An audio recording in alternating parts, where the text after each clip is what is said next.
Pada kuliah yang lalu, kita telah bahaskan berhubung dengan wudu.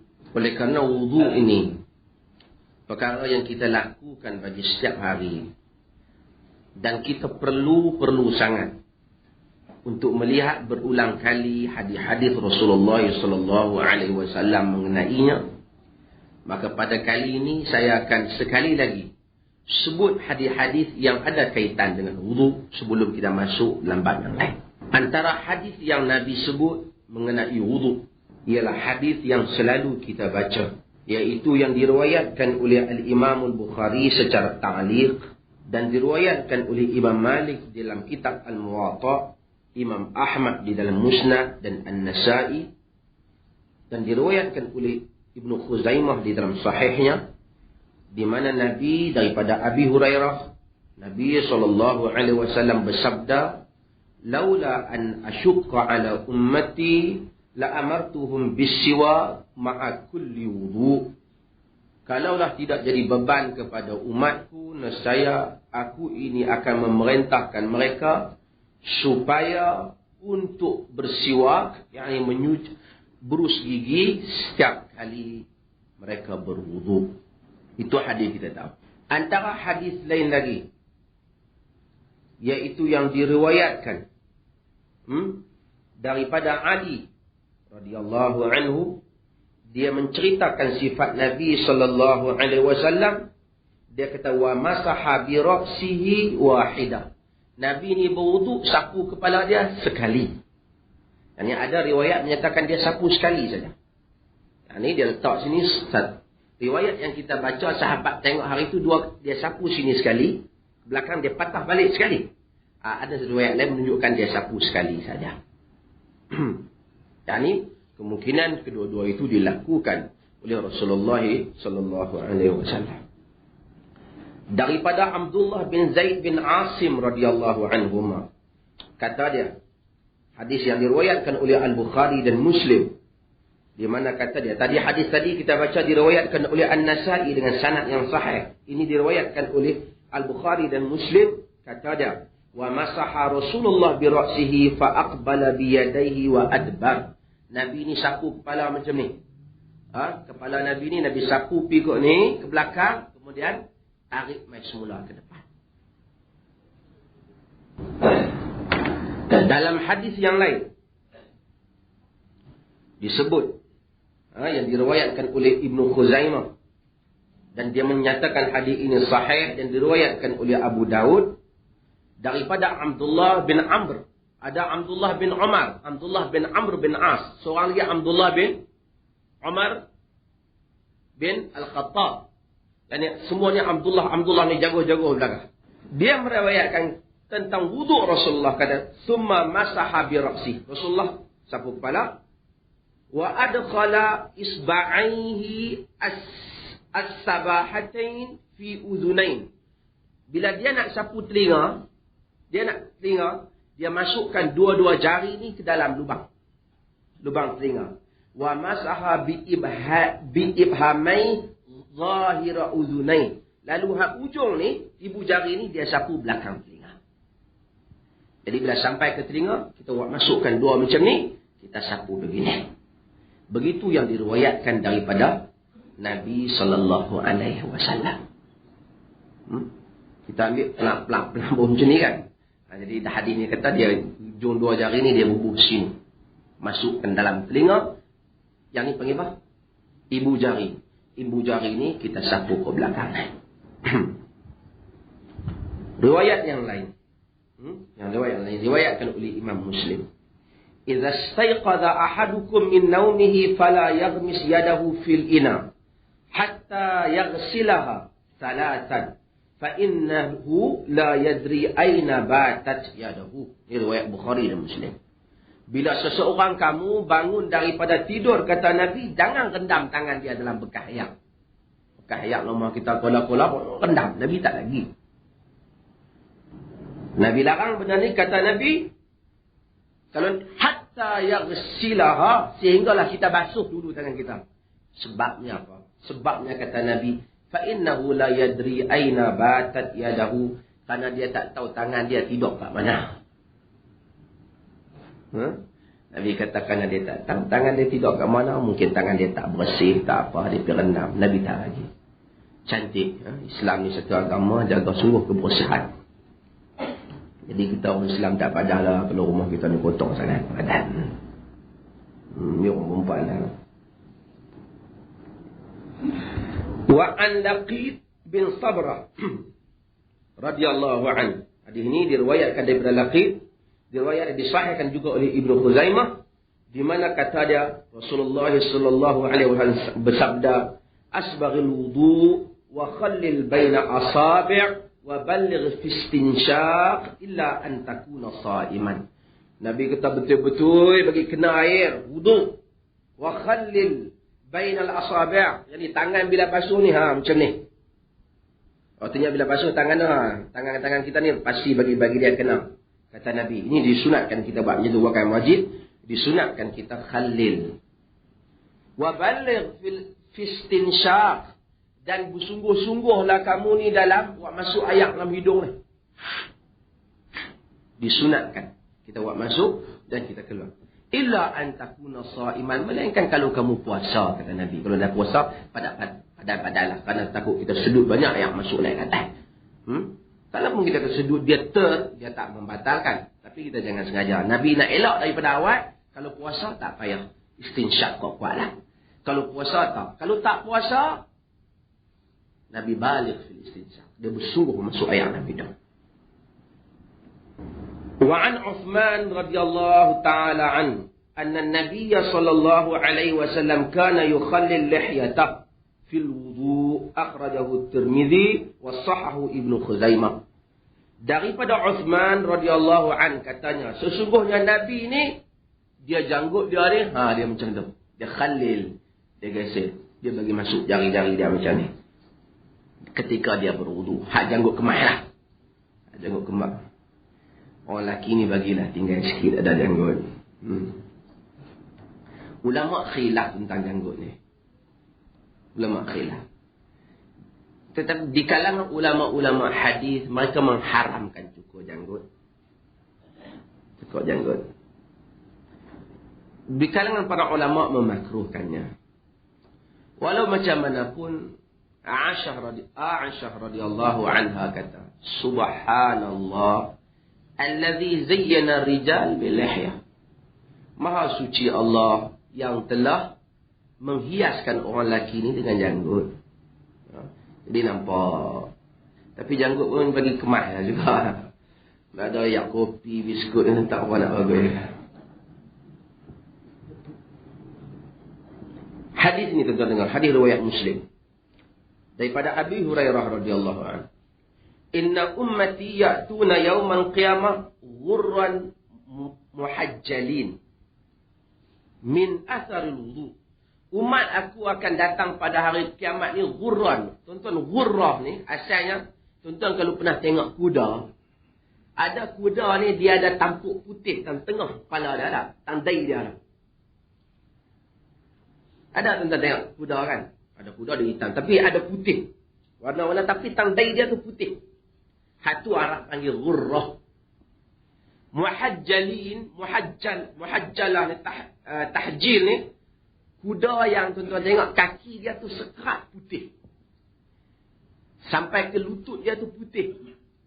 Kalau kita tengok kuda yang dai dia tu putih dan kaki dia sekerat tu putih, orang Arab kira cukup cantik. Tuan-tuan tak tahu, kita tak nak bela kuda. Tapi artinya cukup cantik. Nabi SAW kata, umat dia akan datang pada hari kiamat ni ada tanda macam tu. Sebagai daripada kesan wudu. Cuma kita nak tengok hak ujung ni. Nabi kata, "Faman istata' minkum an yutila ghurratahu falyaf'al." Siapa yang mampu untuk bagi jadikan ni kesan wudu dia ni, ghurrah ni asalnya kesan macam kuda tu tadi panjang, lebih luas, buat. Macam mana? Maka ulama ambil daripada hadis ni istifadah. Artinya kita ni sunatnya basuh muka kat mana? Wajibnya basuh muka kat mana? Kat kadar muka. Tapi daripada hadis Nabi ni kita faham, Nabi kata siapa yang mau bagi lebak lagi, buat. Supaya bila hari kiamat hari ni, Tanda dia lebih. Maka ulama hadis syarah, katanya kalau basuh muka, rangkum pergi sampai ke tengkok ni. Turun sampai ke bawah ni. Ini maksud bukan tengkok. Turun sampai ni. Apa ni?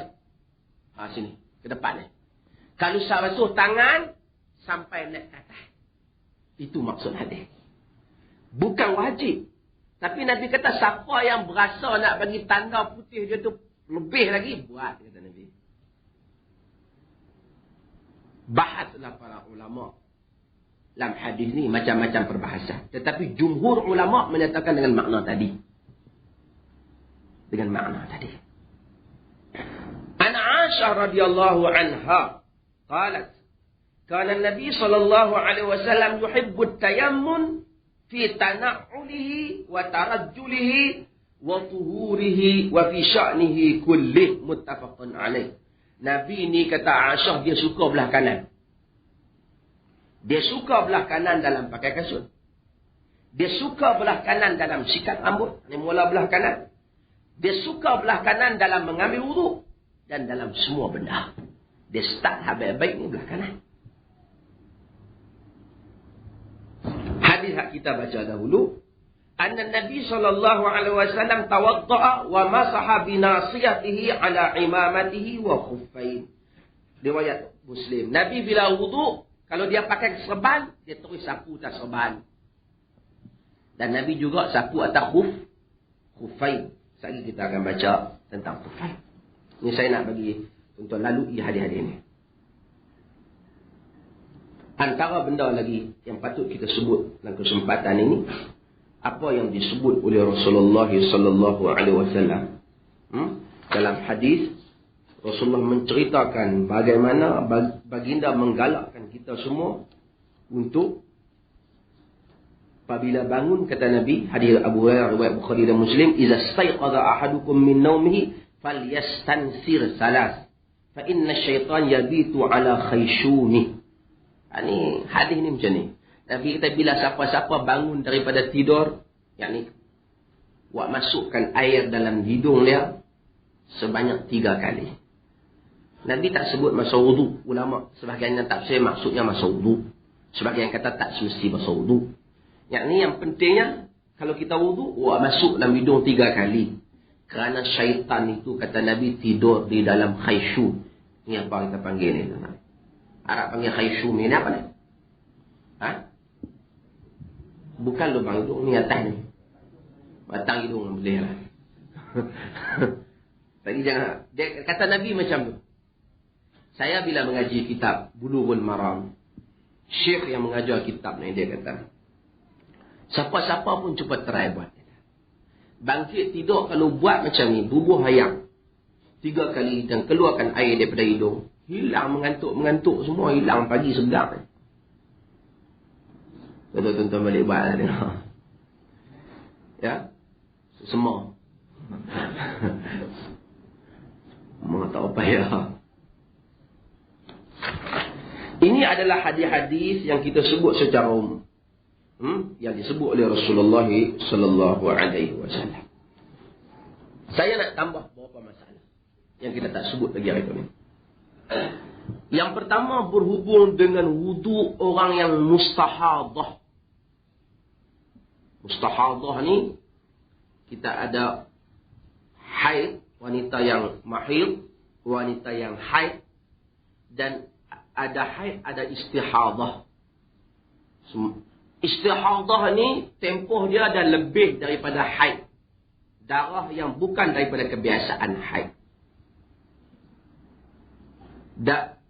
Dalam mazhab Al-Imam Syafi'i, oleh kerana hadis-hadis tak terang secara jelas tempoh-tempoh itu, maka berlaku khilaf di kalangan para ulama. Mazhab Al-Imam Syafi'i radhiyallahu anhu menyatakan tempoh haid itu yang paling kurang pada wanita berapa?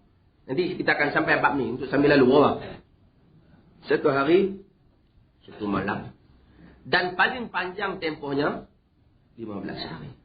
Tetapi seseorang wanita biasanya dia tahu kadar haid dia. Dan bila dia tengok kadar, dia rasa yang ni bukan lagi darah haid. Yang tu dinamakan istihadah. Apabila orang datang kepada Nabi SAW bertanya tentang istihadah, kata wanita yang datang kepada Nabi, Fatimah binti Abi Hubaish, ja'at ila Nabi SAW, dia datang kepada Nabi wa qalat, dia kata, inni imra'atun istihad fala athu. Wahai Rasulullah, aku ni wanita yang senantiasa turun darah ni, tak berhenti-berhenti. Apa yakni tak sampai sekarang ni tak berhenti. Apa ada ussalah? Apakah aku ni nak tinggalkan sembahyang? Faqala laha, kata Nabi, la, dah. Innama dhalika arq, itu adalah darah, kata Nabi. Walaysa bil haid, yakni ni urat, darah yang keluar, yang kotor, yang ijtani bis salah ayyama mahidik. Tinggalkan salat itu pada hari engkau haid. Summa ghtasili, kemudian kamu mandilah. Wa tawadda'i li kulli salat, summa salli. Fa inna wa in qatara ad-damu 'ala al-hasir. Kemudian daripada tu kata Nabi, bila dah habis tempoh haid kamu, mandi. Bila mandi, kalau darah terus ada juga, kata Nabi, ambil wudu bagi setiap kali semayang. Setiap kali semayang. Maksudnya kalau kita semayang asar tadi ambil wudu, walaupun wudu masih ada, nak semayang maghrib, tak boleh ambil lain juga. Faham tak? Tadi kita dah ada, bukan kita lah, orang perempuan. Dah ada wudu. Kita ni haid. Kita ni istihadah. Kita dah ada wuduk dah. Kerana kita ambil solat asar. Katalah kita solat asar lewat pukul 6.30. Lepas tu masuk maghrib, tak batal lagi wuduk tadi. Tak boleh semayang dengan wuduk tu, kena ambil lain. Bagi wanita yang istihadah. Wa in qatara damu 'ala al-hasir, kata Nabi, sekalipun darah menitik atas tikar. Maksud duk solat tu Nabi kita kena solat juga. Sekalipun tak ada apa, darah menitik tak tikar, kira dia maafkan darurat kan, solat juga. Tapi zaman lah dah lah, dengan kemodenan ni manusia ada peralatan canggih ni dah. Tapi zaman dulu Nabi buat takbir macam tu. Maka dengan itu para ulama menyatakan bahawasanya apabila telah tempohnya, berhentinya tempoh haid bagi wanita, yang dia tahu tempoh haid dia mestilah terus mandi. Bila dia mandi, kemudian hukum darah itu darah istihadah. Kemudian selepas daripada itu, dia buat apa? Dia berwuduk bagi setiap solat dia. Dia tak boleh sembahyang, kata Al-Imam Ibn Hajar Al-Asqalani, dengan wuduk dia tu, melainkan satu solat saja. Bagi wanita yang satu solat saja. Ini adalah benda yang disebut oleh para ulama dalam bab berkenaan. Cuma saya nak sebut sikit baki daripada apa yang kita sebutkan kuliah yang lalu. Apakah perkara yang tak boleh dilakukan oleh orang yang tidak? Perkara yang wajib kita berwudu sebelum melakukannya. Yang pertama, seperti mana yang kita tahu, iaitu salat dengan dalil-dalil yang jelas. Kedua, tawaf, iaitu tawaf haulul bait. Kata Nabi, at-tawafu haulul bait mislu salat, illa annakum tatakallamun fihi, faman takallama fihi fala yatakallamanna illa bi khair. Tawaf ni macam Baitullah ni macam dengan salat, kata Nabi. Melainkan kamu ni boleh bercakap dalam dia. Tapi kalau siapa-siapa yang bercakap, bercakaplah benda-benda yang baik. Masa kita tawaf tu, kita wajib berwudu. Tapi boleh bercakap, kata Nabi. Contoh jangan heran, pergi Mekah duk tawaf orang Arab, handphone dia bunyi, dia angkat. Hello. Alu. Arab dia akan kata halo. Dia kata alu. Alu. Ana atuful bait. Aku duk tawaf ni lah. Jadi kita apa Arab ni setengah tawaf, angkat telefon. Boleh lah. Tapi Nabi SAW perintah supaya kita bila nak tawaf, cakap-cakap benda baik-baik. Yang pentingnya, bahawasanya kena ada wudu. Masalah yang ketiga, yang ada khilaf besar. Menyentuh Quran dan memegang Quran. Mazhab al-Imam Syafi'i berpendapat bahawasanya wajib berwudu bagi orang yang nak pegang Quran. Mazhabnya. Atas dalil dia, la yamassuhu illa al-mutahharun. Surah Al-Waqi'ah. Tak menyentuh Quran itu melainkan al-mutahharun. Masalah ini sebenarnya khilaf di kalangan para ulama. Di kalangan para ulama ada yang mengizinkan memegang Quran sekalipun tidak berwudu. Di atas alasan dalil Al-Quran tadi bukan bercakap mengenai manusia, tapi ia bercakap mengenai malaikat di langit. Bahwasanya Quran yang dibawa oleh malaikat itu disentuh oleh orang yang suci, iaitu malaikat-malaikat yang suci. Antara dalil golongan yang membenarkan memegang Quran tanpa wudu, dalil mereka ialah surat-surat yang ditulis oleh Rasulullah sallallahu alaihi wasallam kepada orang-orang kafir. Nabi tulis pada Maharaja Rum, Maharaja Parsi, Nabi tulis sekali ayat Quran. Ya ahlul kitab, ta'alau ila kalimatin sawa baini wa bainakum. Tapi kalau sekiranya orang yang tak berwudu, tak ada wudu, tak boleh pegang Quran, tentu orang Maharaja Rum tak boleh pegang Quran. Dan kenapa Nabi tulis? Sedangkan Nabi tahu mereka akan pegang kertas yang Nabi tulis. Di atas alasan ini, golongan ini menyatakan boleh memegang Quran. Siapa yang tak mau pegang Quran, kalau tak ada wudu, eloklah tu.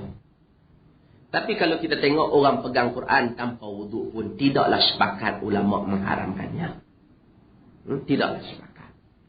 Dari segi penghormatan, adab, pegang Quran berwudu sebagai orang Islam kita. Beradab. Saya kata dari segi adab, bukan hukum. Kalau kita, orang pergi mengaji, orang nak kena pegang, orang nak kena urusan. Sekarang, dulu ulama-ulama dahulu tak benarkan kita bermusafir ke negeri orang kafir membawa Al-Quran. Tak benar. Bimbang Al-Quran akan dihina ataupun diambil dan dibuat benda yang tak sepatutnya oleh orang kafir. Itu alasan mereka. Tapi hari ini, pada zaman itu, tak dikhawatiri kerana kerajaan Islam kuat. Risalah Islam ni sampai kepada orang kafir dengan kekuatan kerajaan Islam. Tapi zaman ni kalau kita tak cetak Quran bagi orang kafir kaji, baca sama, maka kita bimbang hidayah tak sampai kat mereka. Kita tidak ada lagi kerajaan yang memayungi Islam.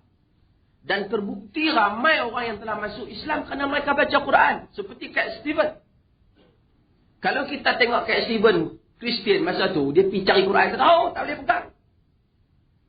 Sampai hari ni, kita ingat dia tak Islam. Oh, dia tangan kafir, tak boleh pegang. Nak pegang, dia ambil uduk. Oh, kacau kan?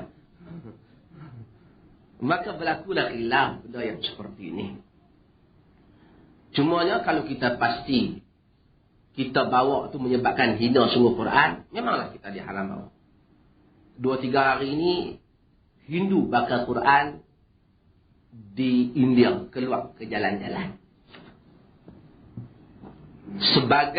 Kononnya sebagai membantah apa yang telah dilakukan oleh Taliban kerana pergi meletupkan patung tokoh yang tertua di dunia sudah berusia 2000 tahun. Taliban itu kan hancur pecah. Saya nak ulas pasal Taliban ni pun tak apa nak berani. Bila berlaku letupan itu, adalah budak-budak Afghanistan daripada datang melawat saya di sana untuk memberikan penerangan apakah yang sebenarnya berlaku di Afghanistan. Tapi benda ni masih lagi beberapa pihak masing-masing bagi pandangan. Sehingga setakat ini kita bimbang. Taliban ini kita bimbang. Yang pertama sebelum nak cakap tu, media masa memang macam tu. Ketika Hindu pergi bakar Masjid Babri, peruntuh, memang tak ingat apa pun. Tapi bila kena kononnya orang Islam yang buat, Satu dunia bising. Saya khutbah di Masjid Subang Jumaat lepas. Sebut benda yang sama. Masjid Airport. Itulah hakikatnya. Bila kena saja Islam yang buat, ingat. Dalam 2-3 hari ni Hindu bakar Quran, bakar apa? Ketika masjid orang Islam di Lasah di India, orang Islam dibunuh di Kashmir, Al-Aqsa dihina oleh Yahudi, tak ada apa-apa pun. Kena giliran apa? Ingat. Musnahkan tempat sejarah apa. Itu satu hal. Cuma kita sedang heran dengan Taliban. Siapa Taliban ni kita tak tahu. Rakyat Afghanistan miskin dan susah. Tapi Taliban mempunyai senjata-senjata yang sangat canggih. Siapa mereka? Daripada mana mereka mengambil senjata? Mereka letakkan stesen TV. Mereka letakkan stesen radio. Dengan alasan TV dan radio adalah sesuatu yang haram. Maka haramkan wanita keluar daripada rumah dia kalau dia berusia 8 tahun ke atas. Maka wajibkan semua orang mesti berjanggut, mereka cekap di setiap janggut orang, kena bangingan bagi kurang. Kata, siapa yang kurang pada tu dihukum sebab. Kita bimbang gambaran yang dibuat oleh Taliban ini akan boleh menyebabkan semua dunia takut kepada apa yang dinamakan negara Islam. Kita takut yang tu perancangan dia. Bila orang sebut negara Islam dan orang yang mentadbir secara Islam, kita bimbang satu hari ni nak buat macam Taliban. Haramkan semua benda, biar rakyat kemiskinan dan susah. Tapi orang Taliban sendiri peralatan-peralatannya canggih. Tentera Pakistan bagi. Dan kita tahu tentera Pakistan punya hubungan yang rapat dengan CIA. Ini saja benda yang kita tanya. Kita tak tuduh mereka, kita juga heran. Saya secara peribadi juga heran dengan Usama bin Laden. Abdullah Azzam lebih hebat daripada Usama bin Laden. Abdullah Azzam, kalau siapa pernah ingat. Yang berjuang. Yang mengetuai gerakan. Yang mengetuai gerakan di Afghanistan memerangi Rusia. Abdullah Azzam telah dibom oleh CIA. Ketika dia nak pergi solat Jumaat, bom dalam kereta dia. Abdullah Azzam ni memang menyusun strategi yang hebat untuk Afghanistan sehingga mencapai kemenangan. Tapi sampai hari ini Amerika tak boleh buat apa-apa dengan Usama bin Laden. Kalau kita tanya semua orang Islam, siapakah yang menjadikan Usama bin Laden top? Media massa. Juga kita mesti tanya. Kita tak tuduh dia. Dia top. Apakah jasa dia? Semua orang tak boleh nak beritahu. Kalau kita tanya 10 jasa Usama bin Laden, tak tahu. Tapi kita tahu dia top. Hebat macam Usama bin Laden. Kita tanya apa yang hebat? Kita hebat lah. Dia bom. Kat mana yang dia bom? Berapa ekor mereka mati? Semua benda ni kadang-kadang jadi drama. Kita pun tak tahu apa hakikatnya sebalik cerita ni. Yang menyebabkan kita kena duk fikir 2-3 kali benda-benda macam ni. Balik kita kepada perbahasan yang kita bahaskan tadi. Selingan tu. Pasal dunia hari ni, masalahnya semua media massa tak duduk di tangan kita. Tu saya kata kita kena ada orang Islam yang pakar dalam teknologi ni kena ramai. Saya dalam forum malam tadi dengan yang Datuk yang berhormat tu. Dia kata yang dikatakan baldatun thayyibatun wa rabbun ghafur. Negeri yang baik dan Tuhan sayang ialah negeri yang ada highway yang luas. Yang ada empangan macam mana yang Selangor nak buat 2 bilion. Negeri yang ada bangunan-bangunan yang tinggi. Itulah negeri yang Tuhan sayang. Bolehlah kata dia. Saya kata macam tu mereka boleh lah. Tuhan sayang lah. Rawahul Bukhari fi sahihih. Ini kita tengok keseluruhan daripada awal. Riwayat Bukhari di dalam sahihnya. Daripada Uthman bin Affan radhiyallahu anhu. Annahu da'a biwudu'in fa'afragha ala yadayhi min ina'ihi. Faghasalahuma thalathan. Nabi minta air untuk berwuduk. Nabi ambil air itu, Nabi basuh tangan dia 3 kali. Tengok. Berapa? 3 kali. Summa tamatmat wastanshaq wastansar. Kemudian Nabi berkumur. Nabi masukkan air dalam hidung, Nabi keluarkan. Thumma ghasala wajhahu salatan. Kemudian Nabi basuh wajah baginda sebanyak 3 kali. Ila mirfaqain, sehingga ke siku. Wa yadayhi ila mirfaqain, dan tangannya sehingga ke siku salasan, 3 kali juga. Dalam riwayat yang lain disebut summa ghasala yadahu yumna salasan. Dalam riwayat yang lain Uthman tambah, dia basuh yang kanan dulu, tangan dia yang kanan 3 kali, kemudian yang kiri 3 kali. Summa masaha bi ra'sih, kemudian sapu kepala dia. Summa ghasala kulla rijlin salasan, basuh semua kaki 3 kali. Summa qala, kemudian dia kata, ra'aitu Nabi sallallahu alaihi wasallam tawadda'a bi nahwi wudu'i. Uthman dia buat macam tu. Uthman tadi dia dia panggil bekas untuk ambil wudu tadi Uthman. Dia wudu macam kita cerita tadi. Uthman kata, macam itulah aku tengok Nabi berwudu. Wa qala man tawadda'a nahwa wudu'i hadha thumma shalla rak'atain la yuhaddithu fihi ma nafsuhu ghafarallahu lahu ma taqaddama min dhanbi. Siapa yang ambil wudu macam wuduku ini, kemudian solat 2 rakaat, lepas pada tu sembahyang sunat 2 rakaat, tak bercakap apa-apa, Tuhan ampunkan dosa-dosa dari yang terdahulu. Maka dengan itu disebut ini adalah tanda kepada sunatnya solat 2 rakaat selepas berwudu. Selesai. Sekarang kita akan bahas satu bab yang ringkas saja, yang dibahaskan oleh para ulama, iaitu al-mashu ala khuffain, sapu di atas khuf. Sekarang ni tuan-tuan kata, tuan-tuan tak pakai khuf, negeri kita ni tak boleh, negeri kita ni negeri lembab. Maksudnya udara dia lembab. Saya buat balik kulit daripada Jordan, buat balik mari ke sini, kulit kambing hak depa sana, depa yang sembelih tu, depa bubur garam. Sana kering elok, balik mai kat kita sini dia lembab. Menyebabkan kita pun kalau pakai kasut sehari lama tak boleh, berkuat kaki kita. Arab pun berkuat juga, padahal negeri depa kering. Masuk masjid tu bau stokin kadang-kadang. Tapi yang Arab ni saya nak tinggal, dia kadang-kadang dia berterus dan terang. Bila depa lepas mayang bau stokin, akan ada lah bangun seorang, saudara-saudara sekalian, siapa yang menyakitkan orang mukmin dia menyakitkan. Dia telah buat dosa. Aku tak tahan lagi semayang dengan sebelah hampa ni, hampa pakai stokin 3 hari tak basuh. Orang lain tahu. Tak ada siapa, isteri hampa dia biasa, benda tu nasihat dia anggap. Kita kalau sebut je dah, amboi nak menunjuk sangat, dia kata. Melayu tu masalah.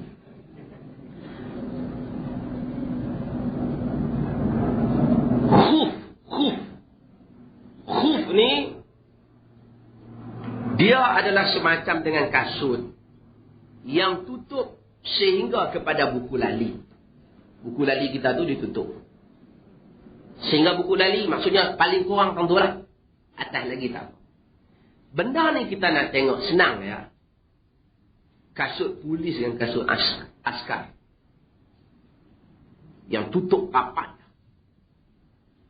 yang kalau dia nak pergi hutan, setiap kali nak ambil wudu, nak kena tanggal macam mana. Khuf ni macam tu. Dia balut sampai ke atas. Dia buat daripada kulit zaman dulu. Jadi ulama dulu tarikh dengan kulit zaman lah, tak kulit lah. Dia ada fiber, dia ada apa? Dia ada plastik, ada apa lah, murah-murah. Tuan-tuan pilih jual RM4, RM5. Orang negeri sejuk. Kita apa pakai? Memang sejuk kita pakai tu selesa. Kita pakai stokin, kita pakai dia. Jadi ada hukum dia. Syarat membenarkan untuk kita sapu saja di atas khuf ini tanpa kita buka. Bila kita ambil wudu. Yang ni yang dinamakan bab al-mashu 'alal khuffain. Sapu di atas khuf. Dalilnya apa? Dalil tak boleh. Dalil mesti sanad pada Nabi. Iaitu hadis yang diriwayatkan oleh Al-Imam Al-Bukhari dan Muslim. Yang diriwayatkan daripada Jarir bin Abdullah Al-Bajali radhiyallahu anhu. Kata dia, "Ra'aitu an-nabiyya sallallahu alaihi wasallam bala thumma tawadda'a wa masaha 'ala khuffain." Aku melihat Nabi buang air kecil. Yang ni bukanlah dia pergi tengok tu, jadi nampaklah Nabi tu pergi buang air kecil. Kemudian dia kata, Nabi berwudu, kemudian baginda sapu di atas kedua khuf baginda. Yang ni tak tanggal, sapu ke atas saja. apakah syarat untuk membolehkan kita ni sapu atas khuf? Syaratnya. Sekejap lagi saya akan pelebak sapu atas stokin. Atas khuf dulu. Stokin nanti tu. Pasal Syafi'i tak ada perbahasan stokin ni. Sebahagian ulama hadis dia faham.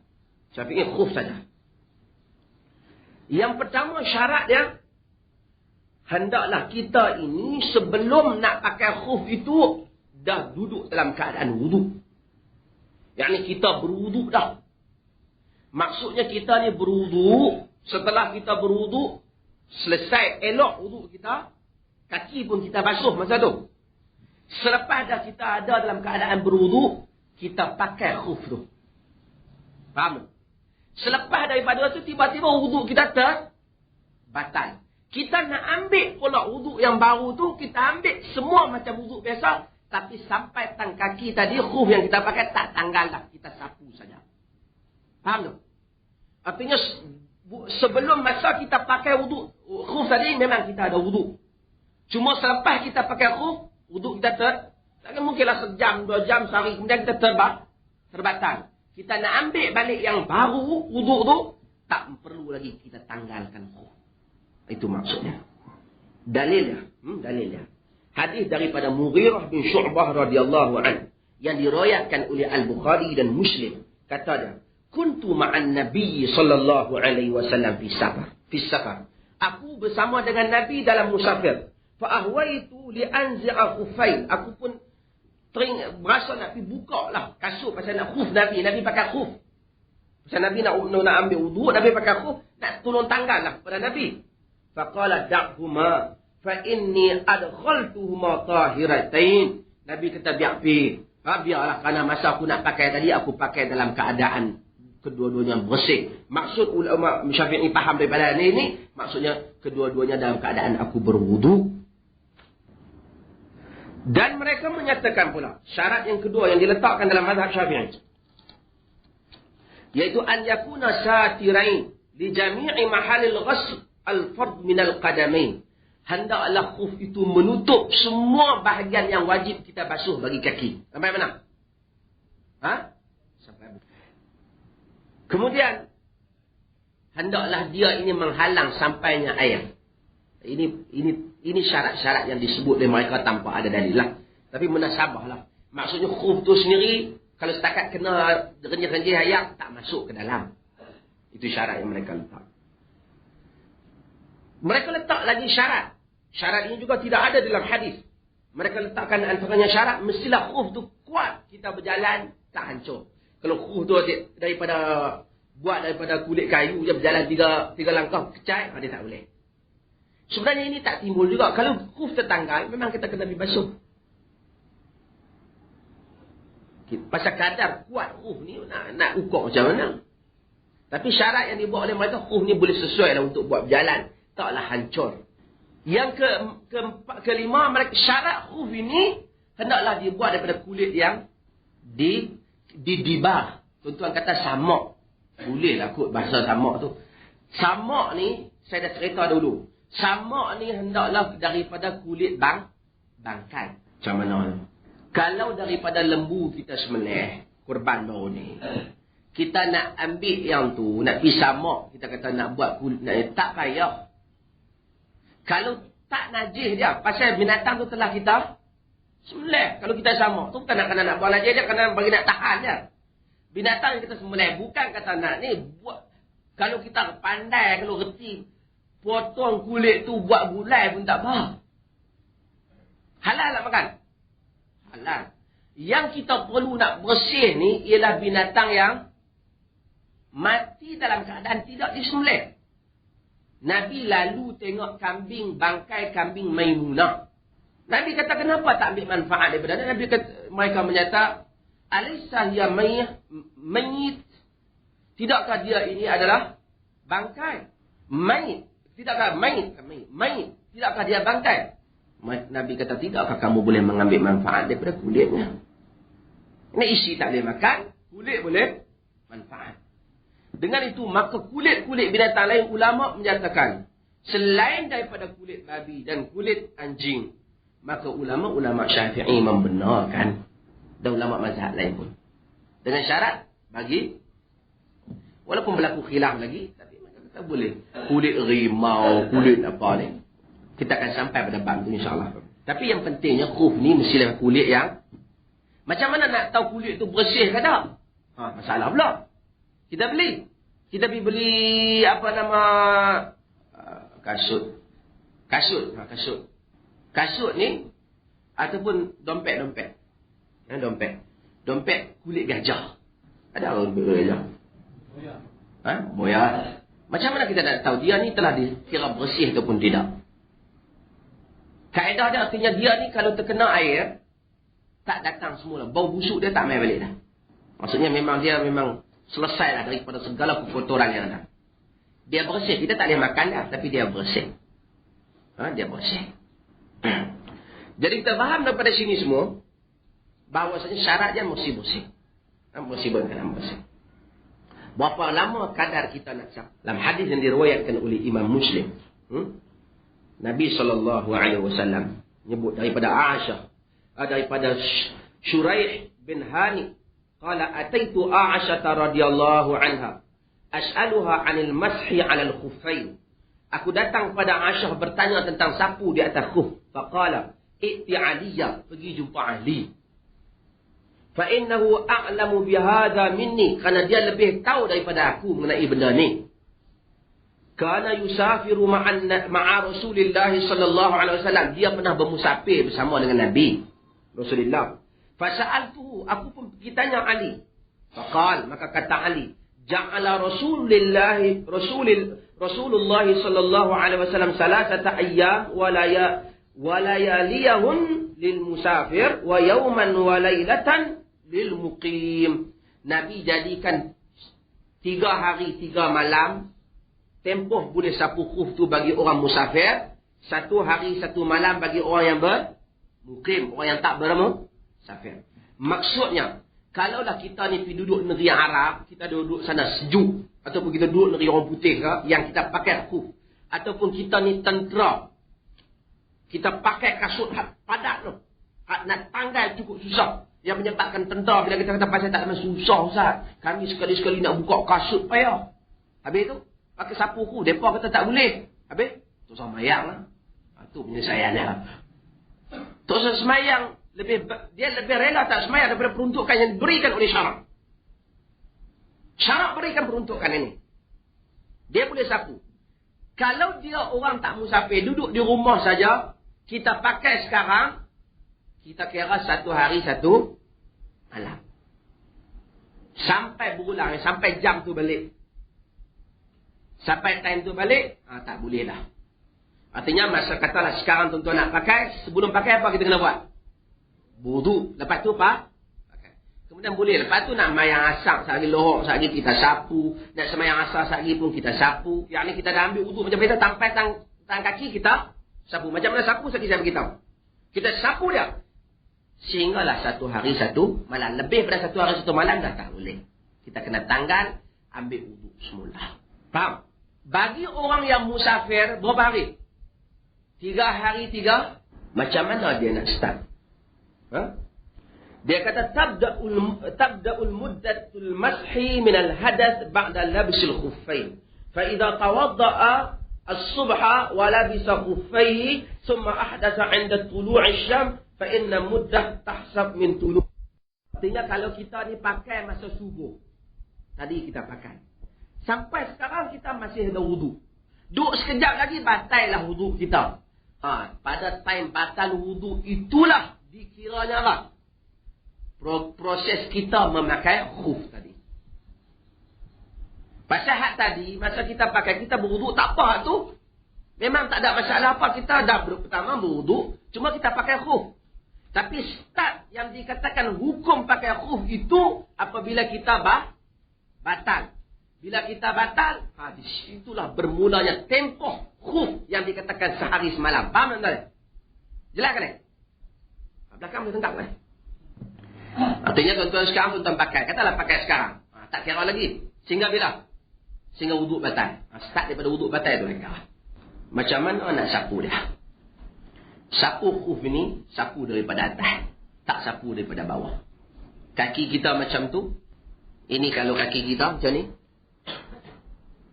Ni kaki kita, ni tapak kaki dia. Kita sapu ke atas, ni kata depan kaki, ujung kaki. Kita sapu ke atas dengan tarik ke belakang sekali. Tarik ke ni, hak belakang pun jalan. Ni hak belakang daripada tumit ke atas ni pun serentak ni. Tapak tak masuk. Siapa tapak tak masuk? Tapak tak masuk. Sebab itu ada riwayat daripada Sayyidina Ali dengan sanad yang sahih yang diriwayatkan oleh Abu Dawud. Sayyidina Ali menyatakan, "Law kana ad-dinu bir-ra'yi, lakana asfalul khuf awla bil mashi min a'la. Wa qad ra'aytu Rasulullah sallallahu alaihi wasallam yamsahu ala zahiri khuffaihi." Kalaulah agama ni pakai otak, yakni kalau ibadat ni semua kita ukur dengan otak, pada pasal subuh 2 rakaat, pasal zuhur 2 rakaat. Kita pakai otak semua. Maka kata Ali, sepatutnya khuf ni sapu belah bawah, tak usah sapu belah atas. Tapi aku telah melihat Rasulullah telah sapu. Rasulullah ini sapu khuf dia sapu atas, dia tak sapu bawah.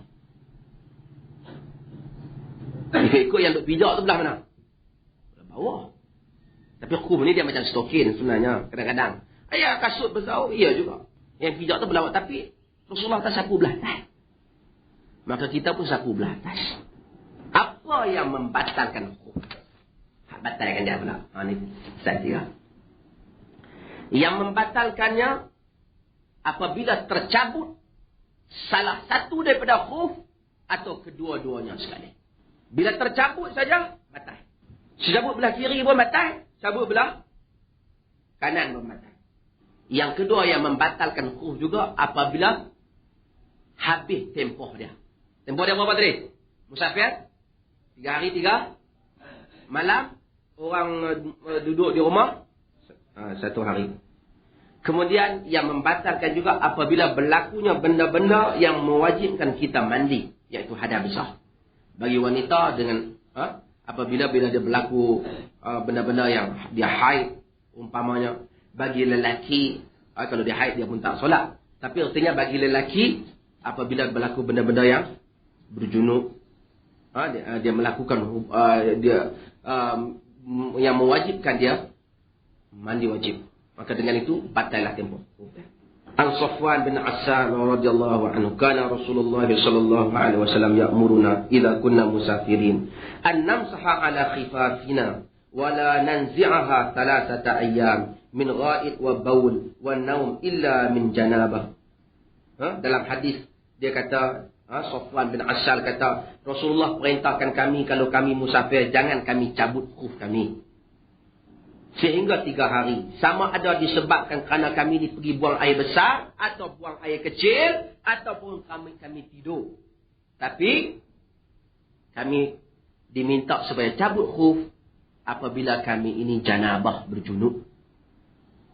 Jadi Rasulullah, tuan-tuan, bila orang yang, tuan-tuan kalau ada yang jadi tentera, jadi apa, pakai kasut atau tebal-tebal tu masuk hutan, 3 hari 3 malam boleh sapu dia batas. Masa hari nak pakai kasut tu apa? Wuduk dulu, lepas tu pergi masuk hutan, lepas tu sapu batas. Kau tidak nak kena buang kasut, kemudian buang stokin, sehari kemudian main pakai kasut, tinggal larang, kacau lah. Peruntukkan syarak bagi senang banyaklah. Sapu je aku atas, selesai masalah. Semayang dengan kasut.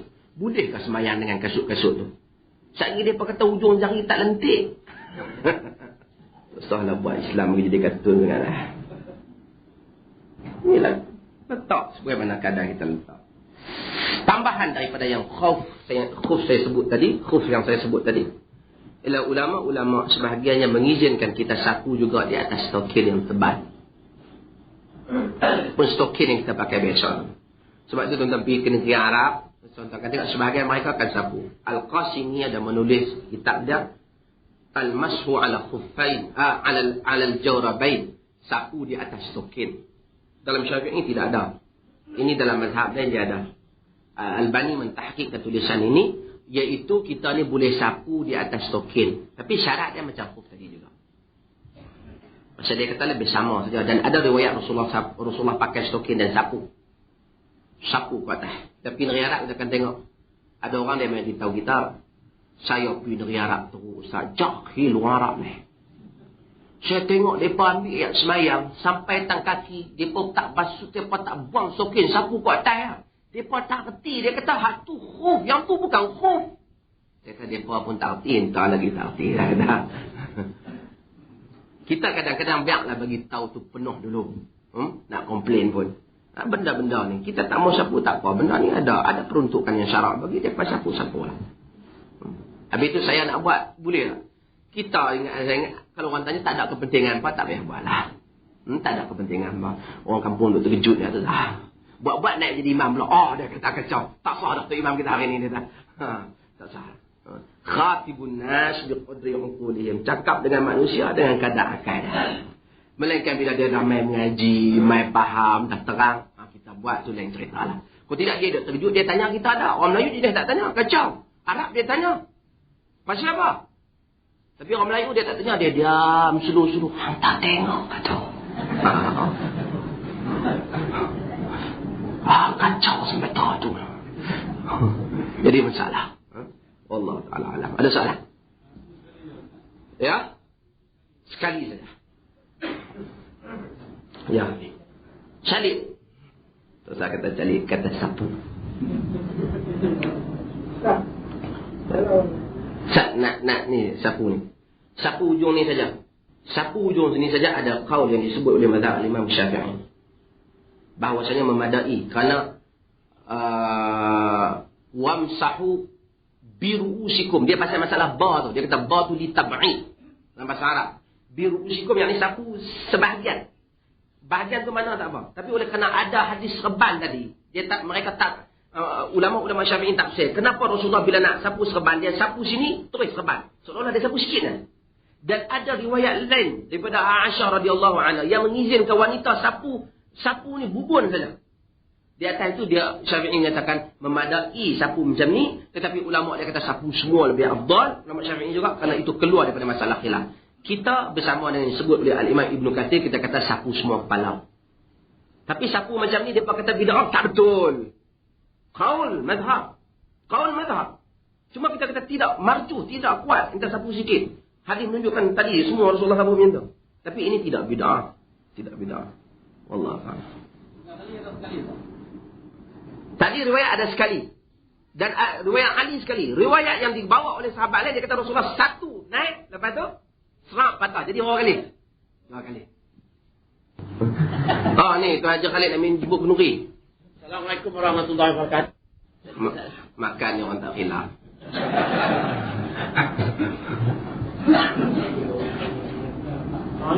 Salam. Kita ikut macam mana Quran kata. Quran bukan suruh basuh kepala, dia suruh sapu. Orang tak basuh lagi bagus. Apa yang suka nak lawan dengan ni? Dia kata sapu. Ya, dari segi konsep kita dah kena ayat. Tapi kita bertanggungjawab depan Tuhan, bisa kita lawan dia. Dia sendiri habaq dalam Quran. Wamsahu biruusikum. Sapu kepala kamu. Ada sebagian riwayat demikian. Diriwayatkan juga oleh sahabat. Ya. Maksudnya begini, Nabi bila tarik, dia naik ke atas. Kemudian itu dengan air itu juga. Tapi riwayat yang dibawa di dalam Sahih Muslim, Nabi ambil air lain. Nabi masukkan dalam ni, Nabi begini. Maka sebab itu ulama Syafi'i minta kuat hadis dari ulama Syafi'i, ambil air lain. Celup tangan dengan air lain. Masukkan ujung ni dengan begini. Ini lebih kuat. Wallahu ta'ala a'lam. Dengan dalil yang dikemukakan oleh ulama Syafi'i. Ada tadi siapa tanya? Khuf ni ialah zaman dulu agak payah buka lah. Zaman dah mana ada benda payah. Dia pakai zip, dia pakai apa. Tapi dia bagi kita. Selesai. Khuf. Nabi tak habaq pasal kita payah buka. Pasal entah pakai khuf. Jadi khuf di negara Arab sekarang dia pakai zip. Ni tahu. Lagi senang. Dia pakai zip. Dia tap. Dia tekan. Macam kasut askar tu sungguhlah payah buka semua lah. Tapi walau macam mana pun, khuf saja boleh. Dia bukan syarat payah buka. Tak. Khuf saja dia boleh. Ada salah. Ya, selepas ni kita bab tu lebih. Selepas ni bab mas'u ala ni bab asabah. Bab ni kita ni balut tangan kita ni dengan simen, dengan apa, betul-betul bab kuliah sekali lagi. Itu kena, sekali lagi kena main. Sekali lagi tu bab tu saja. Memang ikut susunan kitab yang nak baca ni, sekali lagi dia masalah tangan kita bila patah cedera, membabitkan anggota wuduk, macam mana? Jangan penting kuliah. Ada riwayat siapa tengok? Tak ada riwayat siapa tengok, sama sekali.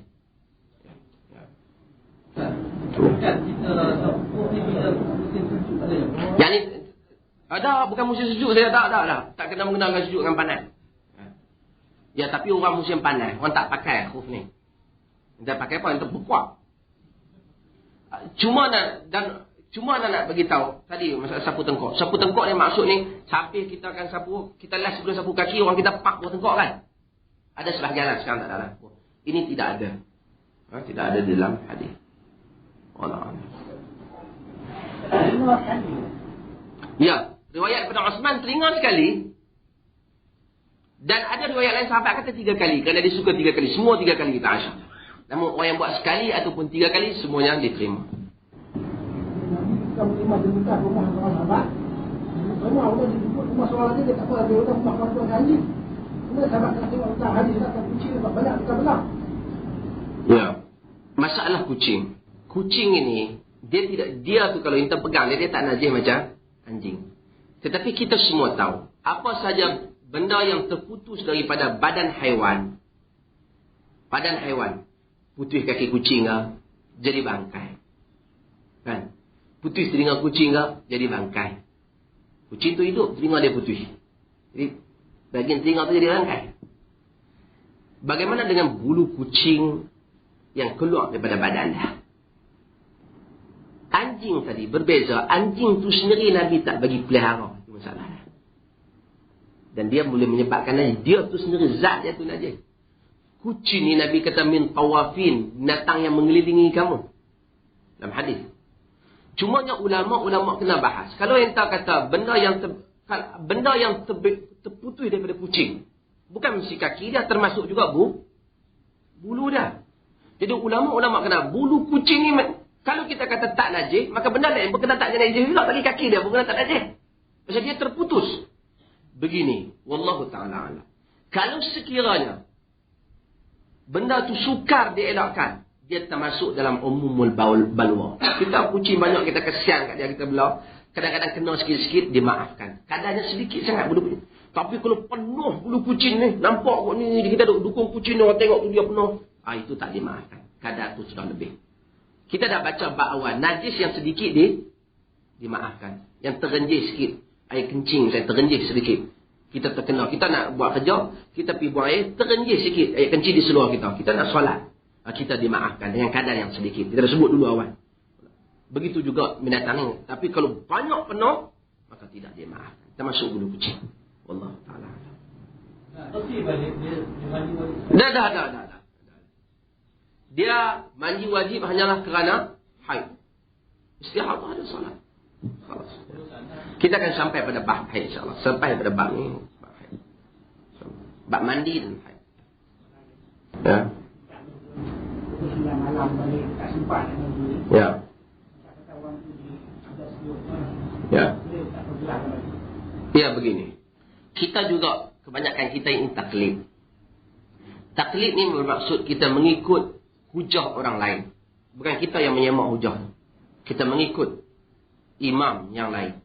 Mungkin ada orang dia tak taklid dalam 2-3 benda. Tapi sebahagian benda lain dia taklid. Misalnya dalam hukum hadis, kita taklid. Kita kata hadis ini sahih sebabnya riwayat Al-Imam Al-Bukhari. Pasal apa sahih? Bukhari kata sahih. Taklid itu namanya. Kadar manakah kita dibolehkan taklid? Manusia ini, apabila dia masih lagi mengaji, dia belum sampai kepada berhujah. Sebelum tuan-tuan nak reti, tuan-tuan sekarang ni tuan-tuan taklid.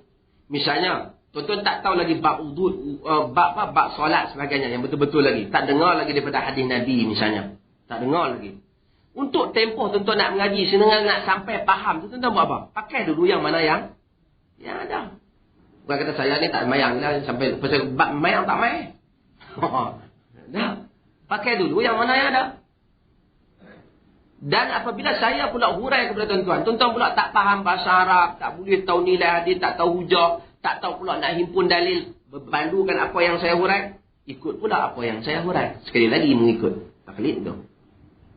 Tetapi yang kita marahnya, orang tak mau mengaji dan tak mau mendengar hadis. Dia taksub. Taksub ni, kita kata syekh, macam apa yang kita buat macam tu? Dalam hadis beritahu macam ni. Oh, saya tak kira. Orang tua-tua macam ni, macam ni. Itu taksub. Bukan taksub mazhab, taksub orang tua-tua. Ada satu kita taksub mazhab. Yang ni walaupun dia dengar, memanglah Nabi kata macam tu, tapi kita ni duduk biasa buat macam ni, ikut macam ni. Itu haram, mutlak haram. Tapi entah taklid. Pasal apa dia kata, Al-Imam Syafi'i dia kata macam tu, anak amal yang tu. Pasal apa entah ikut dia? Pasal Allah kata, Fas'alu ahla zikri, in kuntum la ta'lamun. Tanyalah ahli zikir, orang yang berilmu kalau kamu tak tahu. Kalau dia bukan orang berilmu, siapa lagi? Tanya orang ni pula, anak memang mazhab Syafi'i, bab ini anak ikut mazhab qaul Abu Hanifah. Boleh tak? Boleh juga. Abu Hanifah pun ahli ilmu. Kita orang Malaysia je, kena ikut mazhab Syafi'i. Tak ada syarat. Ada orang dia pergi semayang di Masjid UIA. Di Masjid UIA, kebanyakan imam-imam budak ni lepas semayang taklah baca doa ramai-ramai. Selesailah. Baca Arab apa jadi imam. Dia tak ada. Mai satu orang baru masuk di situ. Mai jumpa tu imam. Tu imam pasal apa tak baca doa pas semayang ramai-ramai. Dia kata tak apa-apa. Siapa nak kena baca ramai-ramai? Tak takut kan nanti Imam Syafi'i tak mengaku umat. Imam kata tak apalah, saya umat Nabi Muhammad sudahlah. Ini pun tak kenal juga. Kacau juga. Yalah, pertama Imam Syafi'i tak pernah ajar benda tu. Keduanya, kita umat Nabi Muhammad. Imam Nabi Muhammad tak ada masalah. Imam Syafi'i pun dia mesti berhimpun di bawah umat Nabi Muhammad. Dia umpama Muhammad. Kita ikut dia kerana kita percaya dia mengikut Nabi. Kita yakin penuh dia mengikut Nabi. Tapi kita tahu bukan saja dia yang menghimpunkan dalil. Abu Hanifah juga menghimpunkan dalil. Imam Ahmad juga. Dan kita juga, Imam Malik juga menghimpunkan dalil. Dan kita juga mesti tahu bahawasanya takkanlah kebenaran itu Tuhan jadikan pada lidah satu orang saja. Kalau hanya dia seorang, bukan tak perlu ramai dan tanya ulama. Semua sepakat duduk di bawah payung dah. Dengan itu kita ikutlah imam-imam ni. Dengar semua hujah-hujah dan alasan mereka. Tapi lagi mana kita tu ikut, nama dia taklid. Allah. Ya. Kalamullah. Ya. Ini perbahasan falsafi yang kita sebut tu. Perbahasan falsafah. Quran ni jadi masalah. Mu'tazilah bergaduh dengan Ahli Sunnah pun kes ni. Imam Ahmad disebat di seluruh kota Baghdad pasal kes ni. Di dalam zaman kerajaan Abbasiyah. Dalam membahaskan Quran. Quran ni kalamullah. Tuan-tuan kalau dengar ni pening sikit tapi kena dengar betul-betul pasti nak jawab soalan. Quran ni orang falsafah kata kalam Allah. Betul lah memang kalam Allah. Allah ni dia bukan bercakap dalam mana-mana bahasa bangsa. Tuhan, tak kita kata Tuhan ni bahasa Tuhan bahasa Arab. Tak. Bahasa Arab tu sendiri dia yang cipta. Maka kata orang falsafah, Tuhan ni tak ada bahasa kat dia. Tak ada huruf. Tak ada perkataan. Kerana kalau cakap Tuhan ada perkataan sama dengan cakap manusia. Cakap Tuhan ada huruf sama dengan cakap manusia. Cakap Tuhan tak ada suara. Kerana cakap bersuara cakap manusia. Suara tu sendiri Tuhan bagi jadi. Kalamullah duduk pada zat Allah. Macam mana? Tak, yang penting yang bisa sama manusia. Itu dulu perbahasan falsafah. Tapi bila dia nak turunkan Quran kepada manusia, nak bagi manusia faham, dia turunkan di dalam bahasa Arab. Yang ni daripada kalam dia yang asal, seolah-olah diterjemahkan jadi bahasa Arab. Bila jadi bahasa Arab, jadilah bahasa yang teratur, berhuruf, berbunyi, bertulisan. Maka tanya Mu'tazilah, kalam Allah ni qadim ke hadis? Qadim maksud asal, pada zat ataupun baru. Quran bukan kalam Allah. Quran ni qadim ke hadis? Kata Mu'tazilah, Quran ni hadis, baru. Ahli Sunnah tak boleh terima tu. Quran mesti asal, zat Tuhan. Sebab dia kata pasal pertama, duduk dalam buku, ada kertas baru, ada dakwat baru, ada tulisan, orang baru tulis. Yang qadim tu pada zat dia. Bukan yang ni. Imam Ahmad, bila tanya, dia nampak benda ni dah nak jadi macam gelong sikit dah. Jadi dia tak mau jawab benda ni. Dia kata qadim pada awal. Zat Tuhan. Quran qadim. Pasal asal qadim. Lama-lama dia duk argue dia tanya dia Quran qadim ke hadis? Dia kata Quran kalamullah. Al-Quranu kalamullah. Quran kalam Allah. Qadim ke hadis? Dia tak mau jawab lah. Mu'tazilah dia ada sebab. Saya dah cerita sebab dia dulu. Sebab Mu'tazilah buat begitu ialah kerana bila Mu'tazilah awalnya jumpa dengan orang Kristian, zaman tu Islam lah satu agama yang bila dia memerintah Islam ni dia tak tekan orang kafir. Itu kaedah dia. Syahabat kepada yang berhormat malam tadi, jangan takut. Dia kata sebenarnya perpaduan alam negara kita ni yang disebabkan kebijaksanaan orang tua-tua kita masa nak merdeka dulu, menyebabkan orang Melayu tak bergaduh. Saya kata yang berhormat, sebenarnya bukan itu sebabnya. Sebab dia ialah kerana tabiat Islam tu sendiri. Sekian banyak orang kafir duduk di dalam negeri orang Islam. Tengoklah. Orang kafir duduk di Indonesia. Orang kafir duduk di Mesir. Orang kafir tak pernah orang Islam buat nanya mereka. Yang nanya ni orang Islam duduk tengah masyarakat kafir. Bukan pasal di Mesir, di Sepanyol, di Indonesia ada orang tua-tua sambut kemerdekaan Melayu. Tapi kerana tabiat Islam ni tak benarkan nanya orang tanpa sebab. Itu tabiat agama. Saya kata terang-terang dia nanti dia. Apa nama? Balik kepada masalah tadi. Oleh kerana Islam benarkan orang argue dengan dia. Maka orang Kristian dia argue. Quran kalam Allah. Qadim ke hadis? Pasal dia kata qadim. Pasal kalam Allah qadim. Pasal apa kalam Allah qadim? Dia kata kalam Allah mesti qadim. Allah tu qadim. Asal. Zat asal. Isa siapa dia? Isa Nabi Allah. Tak Quran kata apa? Kalimah tu. Isa ni kalimah Allah. Quran kata. Kalimah Allah mestilah qadim. Kan Quran kata wa kalimatuhu alqa ila Maryam, dan kalimahnya yang dia campakkan kepada Maryam. Isa tu dalam Quran sebut. Nabi Isa tu. Jadi oleh kerana kalimah tu apa dia? Kun. Jadilah. Oleh kerana Isa tu daripada kun, jadilah. Kun itu qadim. Setiap yang qadim itu Tuhan, macam kamu kata, apa salahnya kami kata Isa tu Tuhan? Kristian ni, Mu'tazilah kata tak boleh, udah dia yang ni kuat. Mu'tazilah pusing. Quran mesti jadi hadis. Pasal nak pertahankan daripada Kristian. Sebenarnya latar belakang mazhab-mazhab ni sebenarnya ada jasa yang dia nak buat. Dia jadi terpening. Ada jasa yang dia nak buat. Bila dia jabat macam tu, Imam Ahmad pergi kata Quran qadim. Dia kata Imam Ahmad syirik. Lalu dia top Imam Ahmad di belakang Kaldai, disebar di seluruh kota Baghdad. Sebenarnya mazhab Ahlussunnah Quran ini seperti mana kata Imam Ahmad benar. Kalam Allah qadim. Cuma bila timbul, kalau kalam tu ditulis macam sekarang ni pembahasan falsafah. Makcik-makcik kita anak takut tak faham belakang. Faham pula insya-Allah pelan-pelan. Falsafah makcik ni sikit. Tanya ni pelajar yang tanya ni pelajar universiti. Falsafah. Jadi yang diturunkan di dalam tulisan ini, apakah dia kalam yang qadim itu ataupun baharu? Kalau dia qadim, apakah berbaiknya masalah fiqh anda tadi? Itu satu hal. Maka fiqh tadi anda telah terangkan. Itu wallahu ta'ala. Ya. Ada banyak masalah lagi kita nak berhenti. Pandangan yang jumhuri adalah Quran daripada Lauh Mahfuz. Itu hak daripada sisi Allah yang tak berhuruf tadi. Dia turun ke Baitul Izzah. Kemudian turun kemudian ke langit dunia. Daripada sana dia turun satu persatu kepada Nabi kita berdasarkan sebab dan keadaan. Artinya Quran yang ada pada Allah tu macam mana cerita tuan-tuan nak faham falsafah. Ni falsafah sikit kan. Quran yang ada pada Allah tu bukan kata hari ni tak ada, esok baru ada, tak. Siap sebelum Nabi mai, sebelum dunia ni ada pun Quran tu dah ada. Sebelum orang nak tanya Nabi masalah haid tu, ayat haid tu dah ada dah. Macam mana boleh ada orang tak tanya lagi? Tuhan dia tahulah benda hak. Siap dah komplit, ilmu dia mendahului. Jadi Quran yang lengkap tu dah ada. Cuma kejadian-kejadian tu datang kemudian dia turun. Itu kita kena faham. Kalau tidak kita akan faham. Mula-mula orang tak tanya Tuhan tak ada kalam dia lagi. Orang tanya baru Tuhan seolah macam bahasa kufurnya, seolah Tuhan baru terfikir nak buat turun. Tak. Quran tu dah ada pada Lauh Mahfuz. Daripada sana dia turun.